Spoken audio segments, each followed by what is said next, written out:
आपण जर पाहिलं तर कालपासून पुण्यामध्ये मुसळधार पावसाने सुरुवात केलेली पाहायला मिळते आणि एकूणच सध्याची जर परिस्थिती पाहिली तर अनेक लोकांचं नुकसान यामध्ये झालेलं आपल्याला पाहायला मिळतं। तर आपण सध्या सिंहगड परिसरातील एकता नगर या ठिकाणी आहोत आणि या ठिकाणचे काही रहिवासी आहेत तर त्यांचं प्रचंड प्रमाणात मोठं नुकसान झालेलं आहे।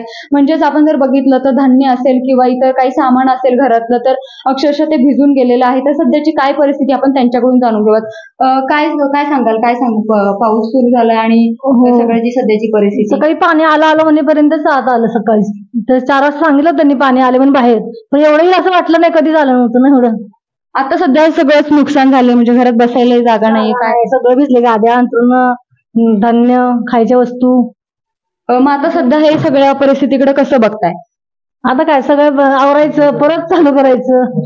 आता अजितदादा देखील इथं पाहणी करून गेले तर काय पंचनामे करू म्हणजे हो पंचनामे करून भरपाई देऊ म्हणजे काय सांगाल आता सध्याची सुद्धा परिस्थिती?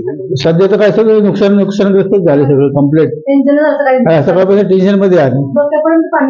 किती वाजता पाणी घरामध्ये शिरलं सकाळी? 7 वाजता शिरलं पाणी घराला। तरी साधारण कितीपर्यंत पाणी इथे या ठिकाणी? साधारण 10 वाजून होतं, 10-11 पर्यंत होतं, 10-11 पर्यंत होतं पाणी। मग आता सध्याची एकूणच काय परिस्थिती आहे सगळी? सगळे ओले चिंब झाले आणि सगळे कम्प्लीट।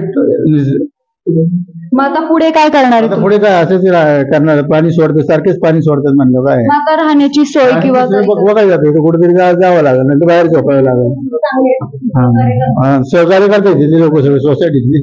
असा अनुभव कधी यापूर्वी घेतलेला का? म्हणजे इथं अशी परिस्थिती कधी आली होती पाणी, पण एवढा काय त्रास नाही झाला आम्हाला, मागच्या वेळेला एवढा त्रास नाही झाला। तरी साधारण किती वर्ष झाले? 19 साली आलता, 2019। यासाठी तुम्ही कोणाला दोषी धरता? काय कोणाला दोषी धरून उपयोग काय, नैसर्गिक आहे ना, त्यामुळे काय कोणाला बोलता येत नाही ना आपल्याला। प्रशासनाने रेड अलर्ट जारी केला होता, परंतु काही खबरदारी किंवा याच्यासाठी प्रशासनाने काय खबरदारी घेतली पाहिजे असं तुम्हाला काय वाटतं? प्रशासनाने खबरदारी पंचनामे करून घ्यावे, नुकसान भरपाई द्यावी बस। सगळ्या नुकसान भरपाई द्यावी। आपण जर पाहिलं तर त्यांच्याकडून अशा अपेक्षा व्यक्त केली जाते की प्रशासनाकडून यासाठी काहीतरी दिलं गेलं पाहिजे। प्राची केदारी, लोकल 18 पुणे।